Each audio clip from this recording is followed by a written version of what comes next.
Hey everyone, it's Utsav. In last week's video, I unboxed a Keychron K6 that I bought as a gift to mod for a friend's birthday. In today's video, I'll show you how I modded this board to make it sound better and to give it a look and feel that I know she'll enjoy. There's a before and after typing test for you toward the end, so stay tuned if you want to see the mods I made, or feel free to skip ahead if you simply want to hear the acoustic differences I was able to achieve.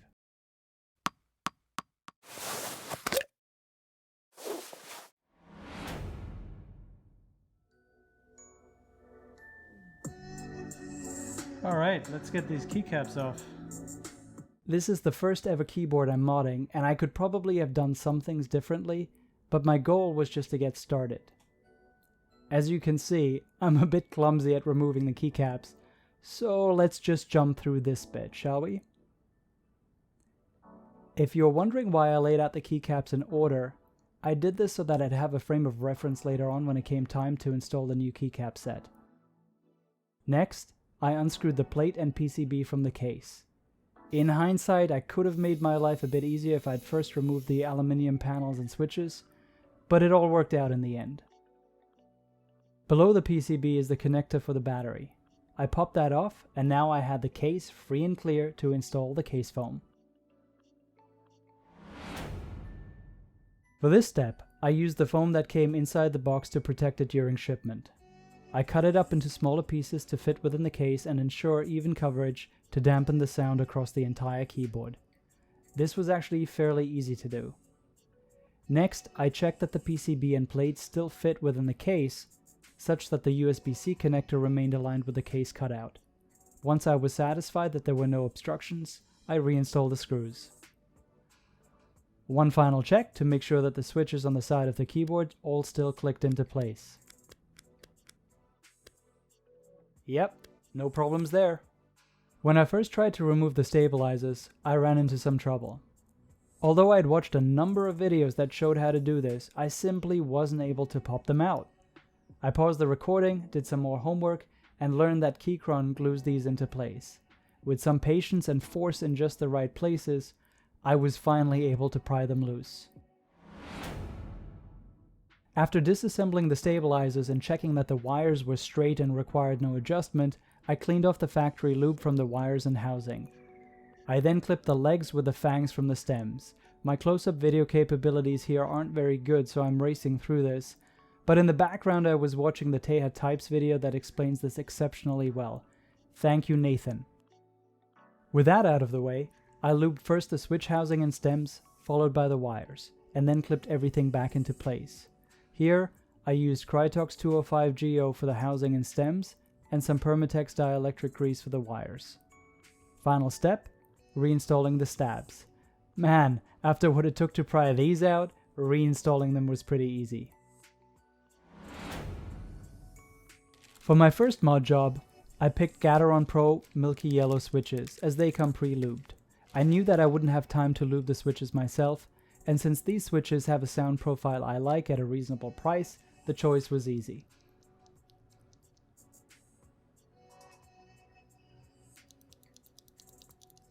Hopefully, you were able to hear the difference there between the milky yellows and the stock brown switches. Of course, a keyboard's sound profile is the sum of all of its parts and not just the switches themselves, but the difference in this component alone is pretty remarkable.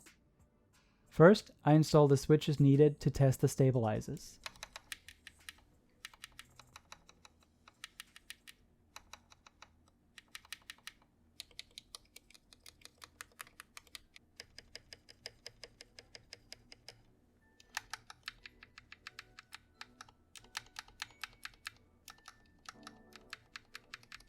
On the whole, I was fairly unimpressed with the results, so I used a syringe-based lube to top up, test, and top up again until I'd achieved a better result.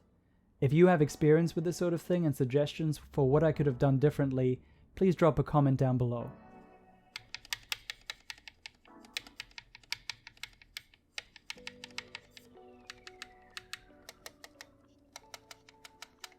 Once I was satisfied, I installed the remaining switches and the rest of the kitty keycap set.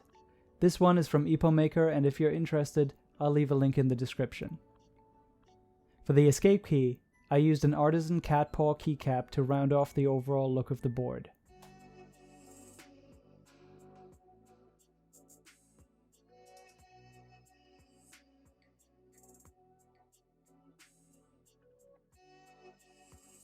I just love how this turned out.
Considering it's the first time I'm modding a keyboard, I am super pleased with how this turned out. Here's hoping my friend will too. Happy birthday!